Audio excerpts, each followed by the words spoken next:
I think there's one really good piece of advice that economics, I think, gives parents, all right? And that is make sure that your children pay the price for their mistakes. And just a real simple example. Again, obviously, we don't want to let kids, sort of go walking along the roof and fall off, right? That would protect them physically. But so, for example, suppose your 12-year-old son goes off to school and leaves his lunch at home.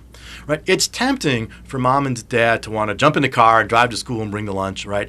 And in a way, that's the parenting equivalent of an economic bailout, right? The kids made a mistake, right, and you're bailing him out. And what economists would say, if you keep doing that, right, his incentive to remember that lunch is less.